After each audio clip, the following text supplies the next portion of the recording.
మీ business ఏదైనా మీ ఊర్లో promotion చేయాలంటే అది సుమన్ టీవీతోనే సాధ్యం. ఇప్పుడే సంప్రదించండి.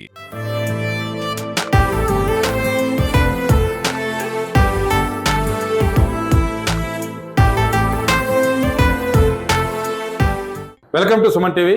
నేను నాగరాజ పుంగనూరు.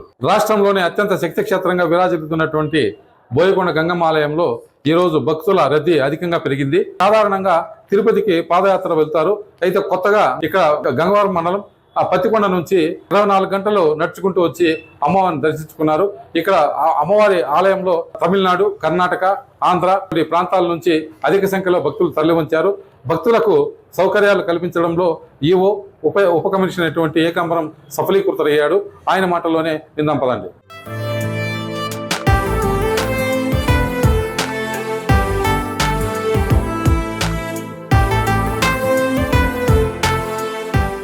చిత్తూరు జిల్లా చౌడేపల్లి మండలం దిగవపల్లి గ్రామంలో కలిసి ఉన్న శ్రీ బోయకొండ గంగమ్మ అమ్మవారికి వినాయక చవితి పర్వదినం అయిన తర్వాత కర్ణాటక భక్తాదులు ఈ వారము విపరీతంగా తరలి వచ్చారు అమ్మవారికి పూజ చేసుకున్నానికి.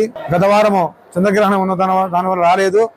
సాధారణంగా వినాయక చవితి అయినప్పటి నుంచి దసరా ఉత్సవాలు ప్రారంభమయ్యేంత వరకు ఒక నెల రోజులు మామూలుగా కర్ణాటక భక్తాదులు వస్తారు. ఇది ఇక్కడ అనవాయితీ. తర్వాత దసరా ఆశ్వీజ మాసము, కార్తీక మాసంలో కర్ణాటక భక్తాదులందరూ కూడా భక్తుల సంఖ్య తక్కువగా ఉంటుంది రద్దీ. ఈరోజు మాత్రం విపరీతంగా వచ్చినారు.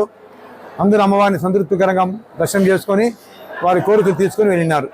అధిక సంఖ్యలో వచ్చిన కర్ణాటక భక్తాదులకు కానీ ఏ భక్తాదులను ఎవరికన్నా కానీ క్యూ లైన్లలో ఎలాంటి ఇబ్బంది లేకుండా నేనే పర్యవేక్షించినాను. ఉచిత నీళ్లు కానీ, ఆర్వో వాటర్ కానీ, ఫ్యాన్లు కానీ, తర్వాత గుడి ముందర దర్శనానికి VIP దర్శనాలతో పాటు మామూలు భక్తులకు కూడా ఇబ్బంది లేకుండా దర్శనం చేయించి అమ్మవారికి అందరికీ తరఫున కుంకుమ, పూలు ఇచ్చే ఏర్పాటు చేసినాను. మాది కొత్తకొండ అమ్మవారి దర్శనం కోసం పోతున్నాము. ఇదే ఫస్ట్ టైము, అందులో మొక్కుబడి కోసం పోతున్నాము. పలమనేరు మండలము.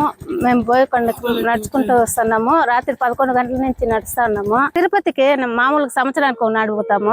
ఈసారిగా ఈ అమ్మకు వస్తున్నాం దర్శనానికి. మాది గంగవరం మండలం పత్తికొండ. ఎన్నోసార్లు రావాలనేసి ఎన్నోసార్లు మొక్కుబడి చేసుకున్నాం. ఈ వారం రావటం కుదిరింది. ఇంతకు ముందు కూడా తిరుమలకి ఎన్నోసార్లు నడుచుకొని పోయినాము. ఇంకా కూడా నడుచుకొని వస్తాం. దర్శనానికి రావాలని అనుకున్నాం, బోయకొండకే రావాలని వస్తున్నాం.